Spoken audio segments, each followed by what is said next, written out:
Friends, कैसे हैं आप सब। तो डियर, हम लोग स्टार्ट किए हुए थे मिसलेनियस क्वेश्चन एसएसटी का, सामाजिक विज्ञान का। तो इसमें हम लोग इतिहास को डिस्कस कर रहे हैं और इसमें कुछ मिसलेनियस क्वेश्चन को जो है हम लोग एक सीरीज स्टार्ट किए हुए थे, जिसमें से कुछ अलग तरीके के क्वेश्चन को हम लोग मतलब यहाँ पे डिस्कस कर रहे हैं, जो कि सीटेट के साथ दूसरे कॉम्पिटिशन के लिए भी बहुत ही हेल्पफुल होगा। और आपको पता है कि हम लोग 6 to 8 की जो एनसीईआरटी की बुक है उसका एमसीक्यू और उसका चैप्टर वाइज डिस्कशन तो ऑलरेडी कर रहे हैं। ठीक है, चलिए स्टार्ट करते हैं आज का सेशन। पहला क्वेश्चन है आपका, अशोक का नवीनतम प्राप्त शिलालेख है। पहला ऑप्शन है कंधार द्विभाषी शिलालेख, दूसरा है संताई शिलालेख, तीसरा है मास्की शिलालेख और चौथा है भाब्रू शिलालेख। बताइए इसका करेक्ट आंसर क्या हो जाएगा। तो याद रखिएगा संताई शिलालेख है। अशोक का जो नवीनतम प्राप्त शिलालेख है वो आपका संताई शिलालेख है। नेक्स्ट क्वेश्चन है, कंधार शिलालेख किस लिपि में लिखे गए हैं। घरोष्टी में, ग्रीक में, अरमाइक में। तो ये जो है ना आपका किस में लिखा गया है, घरोष्टी में और ग्रीक में लिखा गया है। आंसर डी हो जाएगा। ठीक है, आंसर डी हो जाएगा। नेक्स्ट क्वेश्चन है आपका कि निम्नलिखित में से किस स्थान पर सभी विहत और लघु स्तंभ लेखों की प्रतिलिपियां पाई गई है। सांची में, इलाहाबाद में, सारनाथ में और रुममदेई में। हमारा आंसर क्या हो जाएगा। तो हमारा आंसर हो जाएगा आपका इलाहाबाद हो जाएगा। आंसर थर्ड हो जाएगा। ठीक है, आंसर थर्ड जो रहेगा करेक्ट, सॉरी आंसर सेकंड यानी answer B. Answer B, sorry यहाँ पे ए बी करके दिया हुआ है, तो आंसर बी सही हो जाएगा, इलाहाबाद में। नेक्स्ट है, सांची स्तूप का निर्माण कराया था। पहला ऑप्शन है दशरथ, दूसरा है संप्रति, तीसरा अशोक और चौथा है बिंदुसार। तो देखिए किसने कराया था, सांची स्तूप। तो सांची स्तूप का निर्माण जो है अशोक ने करवाया था। तो इसी में ये जो था पहला, यहाँ पे सांची स्तूप में आपका बुद्ध जो है अपना पहला उपदेश दिए हुए थे। और तो आंसर क्या हो जाएगा, आंसर सी हो जाएगा यहाँ पे। नेक्स्ट है मानसेहरा तथा, आपको पता है ना अशोक जो है जब ये कलिंग युद्ध जब हुआ था ना, कलिंग युद्ध जो कि कलिंग कहाँ है, तो कलिंग उड़ीसा में है। और ये जब राजा बने थे उसका 8 साल के बाद ये युद्ध हुआ था। ठीक है, कितने साल बाद हुआ था, 8 साल बाद, जिसमें लाखों लोग मर गए थे। तो उनका खून देख के जो है ना इनका हृदय परिवर्तन हो गया था और उसके बाद इन्होंने तलवार को जो है त्याग दिया था और ये बौद्ध धर्म को अपना लिए थे। ठीक है, तो याद रखिएगा। नेक्स्ट क्वेश्चन है आपका, मानसेहरा तथा शाहबाजगरी स्थित अशोक के शिलालेखों में प्रयुक्त लिपि क्या है। अरमाइक है, ग्रीक है, घरोष्टी है, ब्राह्मी है। तो बताइए आंसर क्या हो जाएगा, हमारा घरोष्टी हो जाएगा। ठीक है, आंसर सी हो जाएगा। नेक्स्ट, निम्नांकित किस बौद्ध साहित्यिक स्रोत से मौर्यों के बारे में जानकारी नहीं मिलती है। परिनिबान सूत्र, दीपवंश, महावंश। नेक्स्ट है अशोकावदान। अशोकावदान। ठीक है, आंसर क्या हो जाएगा हमारा, तो हमारा आंसर डी हो जाएगा। अशोकावदान से जो है मौर्य के बारे में जानकारी नहीं मिलती है। ये क्या है, ये बौद्ध साहित्यिक स्रोत है। नेक्स्ट है, मौर्यकालीन साहित्यिक स्रोतों में संवैधानिक महत्वपूर्ण स्रोत कौन है। पुराण है, विशाखा दत्त का मुद्रा राक्षस है और आपका कौटिल्य का अर्थशास्त्र है, मेगांथिस के इंडिका है।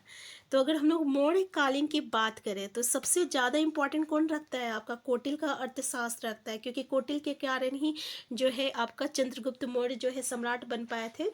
तो हमारा कौटिल्य का अर्थशास्त्र हो जाएगा। नेक्स्ट है, दिल्ली सल्तनत के अंतर्गत कुल कितने राजवंशों ने शासन किया था। 3, 4, 2, 5। काफ़ी इंपॉर्टेंट क्वेश्चन है। ठीक है, काफ़ी छोटा क्वेश्चन है, काफ़ी इंपॉर्टेंट है और इसकी जानकारी की आपको होना चाहिए कि दिल्ली सल्तनत के अंतर्गत जो है 5 राजवंशों ने शासन किया था। नेक्स्ट है, गौरी की मृत्यु के बाद किस उपाधि के साथ ऐबक सिंहासन पर बैठा। मलिक और सिपह सलार और आपका दोनों या वली अहद। बताइए आंसर क्या हो जाएगा हमारा। तो इसका आंसर हो जाएगा हमारा मलिक और आपका सिपह सालार। ठीक है, तो आंसर सी हो जाएगा। नेक्स्ट है, नेक्स्ट क्वेश्चन है, ऐबक ने प्रारंभिक दिनों में लाहौर को अपनी राजधानी क्यों बनाया था। पहला ऑप्शन है सुरक्षा की दृष्टि से, दूसरा है गजनी और भारत पर एक साथ शासन करने के लिए, तीसरा है लाहौर की जनता की मांग के कारण, या उपयोग सभी। तो बताइए ऐबक ने प्रारंभिक दिनों में लाहौर को अपनी राजधानी क्यों बनाया था। तो इसका आंसर क्या होना चाहिए, इसका आंसर हमारा होना चाहिए सुरक्षा की दृष्टि से होना चाहिए। ठीक है, आंसर ये हो जाएगा। नेक्स्ट है, ऐबक ने अपनी स्थिति को मजबूत करने के लिए अपने प्रतिद्वंद्वियों के साथ किस तरह का संबंध स्थापित किया था। काफ़ी इंपॉर्टेंट क्वेश्चन है। वैवाहिक किया था या कूटनीतिक किया था, राजनीतिक किया था, उपयोग सभी किया था।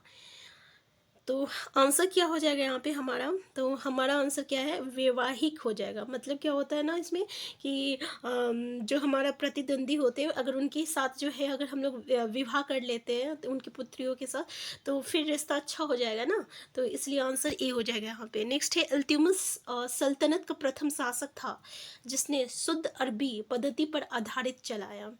क्या हो जाएगा, त्यौहार, सिक्का, लिपि, उपयोग सभी।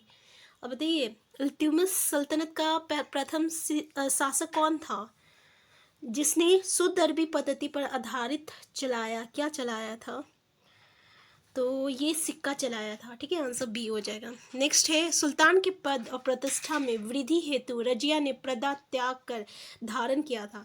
क्या धारण किया था, कुबा धारण किया था, जिसको कोट कहते हैं, कुल्हा, टोपी। तो अगर आप पढ़े होंगे तो बहुत ही अच्छा क्वेश्चन है। कुबा और कुल्हा जो है इन्होंने, यानी कोट और टोपी जो है धारण किया था। नेक्स्ट है, पहली बार दिल्ली सल्तनत सीमाओं में घुसकर आक्रमण किया। अफगानों ने, ख्वारिज्म शासकों ने, मंगोलों ने और दक्षिण के शासकों ने। क्या हो जाएगा, तो मंगोलों हो जाएगा, आंसर सी हो जाएगा। नेक्स्ट है, सर्वप्रथम मंगोलों ने दिल्ली सल्तनत के किस प्रदेश पर 1281 ईस्वी में आक्रमण किया था। लाहौर में किया था, पंजाब में किया था, चंदेरी में किया था, उपयुक्त में से कोई नहीं। क्या होगा हमारा आंसर, हमारा आंसर हो जाएगा पंजाब में किया था। कहाँ किया था, पंजाब में किया था, आंसर बी हो जाएगा। ठीक है, नेक्स्ट है, पानीपत के प्रथम युद्ध में किस सल्तनत कालीन शासक को परास्त कर बाबर ने भारत में मुगल सत्ता की स्थापना की थी। सिकंदर लोदी को, इब्राहिम लोदी को, ख़रीज खां को, बहलोल लोदी को। क्या हो जाएगा हमारा आंसर, तो यहाँ पे हो जाएगा आंसर इब्राहिम लोदी हो जाएगा। ठीक है, बाबर ने भारत में मुगल सत्ता की स्थापना की थी, तो इब्राहिम लोदी को हराए थे।